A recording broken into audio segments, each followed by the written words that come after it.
You may have spotted this Robroy in one of my previous videos. When I received it, it was in a pretty dire state. I'll see if I can find pictures of it when I received it. And here we are with the wonders of editing.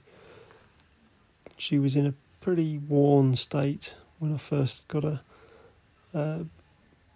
Hard to say whether or not she'd been running or not. I haven't cleaned up the chassis as well as I could have done. I wanted to give it the sort of used look. But when I first got it, I took the boiler off, I tested the chassis on air, and it went pretty well. So the next stage for me was to look at the boiler. I pumped it up and it failed the boiler test. It had a massive leak, but we cleaned that up, silver soldered it, and it's now got a full test on it. I've repainted it as per the children's choice, and having done all the painting, I sent the tanks to my brother, who designed and sign wrote on one side. Unfortunately, we didn't get the other side done, so that went to, I've taken a picture of this side and sent it to Endon Valley Customs, who are going to make a decal for me for the other tank to match this one. But yeah, now I've got the tanks back, we can start putting it back together and looking into a few other bits. So one thing at a time, let's put the tanks back on. Well, the other side's now on. But before I put this side on, I've changed some of the pipe work. So this used to be connected directly to the pump, so that then went onto the clack, and then you had the bypass valve here. I don't like the bypass being on the front of the tank here. It's just, you can't see it from the driving position. It's a horrible position. So I've redone the pipe work. It's a bit Heath Robinson. I did it a while back. I might look at it at some point, tidy it up a bit more. Who knows? I haven't decided yet. But this then comes back to here, and then I've put a valve on the front of the bunker tank as such. So I just need to finish that pipe. Needs a little bit of extension and finishing, and then that can be put together. But I couldn't do that because I didn't know just exactly how long that pipe had to be until I had the tank. So that's the next thing. But this valve needs to come off, and I will ultimately plug that hole. When I got this, it didn't have a whistle. I fitted this one to the thing. Looking at it now, it looks a bit horrible. Again, I might change it.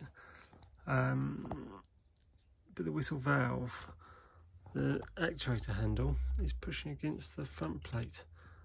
I need to shorten that. It doesn't need to come out the back at all, so I'm going to just chop that off.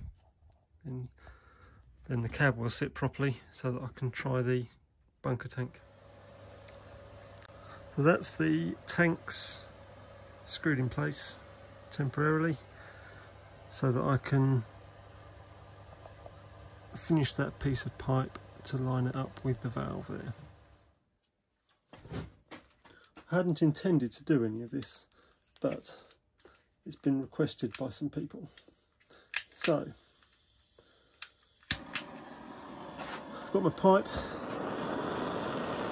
I've already started to warm this up, so the flux has disappeared a little bit. There's a little olive, it's just a ring on the end. It just needs silver soldering on. I'm heating the pipe rather than the olive because the olive's so thin it will just overheat. Keeping the pipe hot.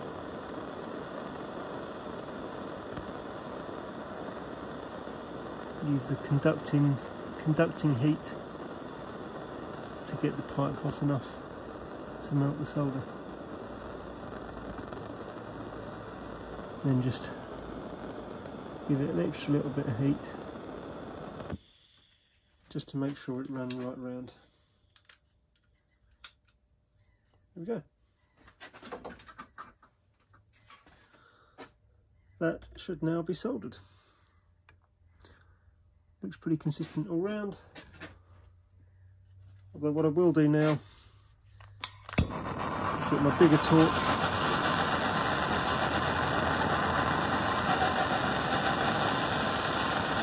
There's not as much control with the hotter torch,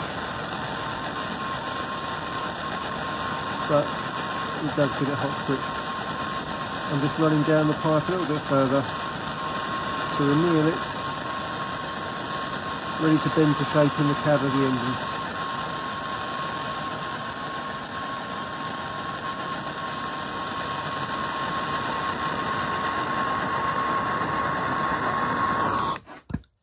There we go, that can now be quenched and then I can start using it straight away. I've put a double bend in the pipe, but I am going to anneal it again. So I probably bent just a touch past where I should have done. But by annealing it again, it will just let me adjust it once it's in the cab. I'm going to anneal it, quench it,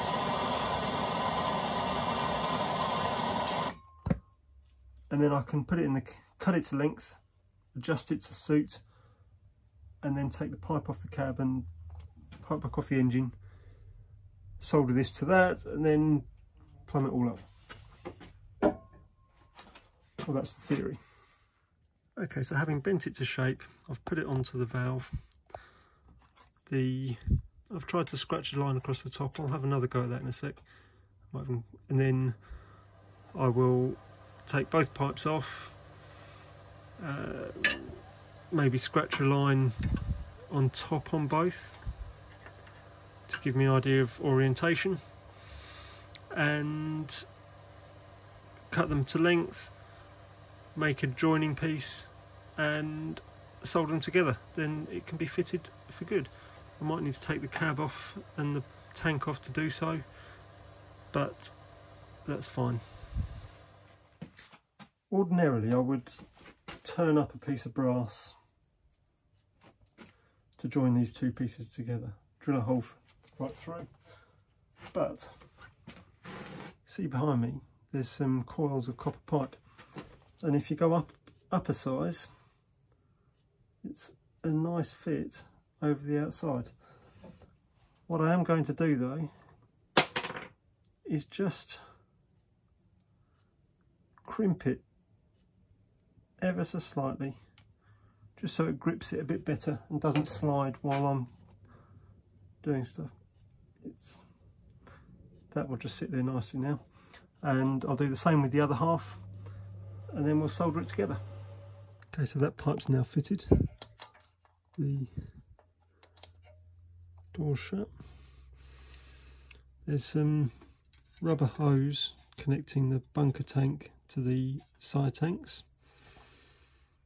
It's a little bit small really. I think it was 3/8 the pipes on the front of the tank and back of the side tanks, but I think that was 5/16 pipe, so it was a bit of a squeeze to get it on there. That's all done up. So in theory I think it's ready to be tested. So all that's left to finish it completely is tank lids and the decal on the other side. I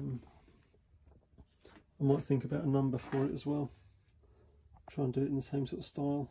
I'll come up with a number and ask Tom.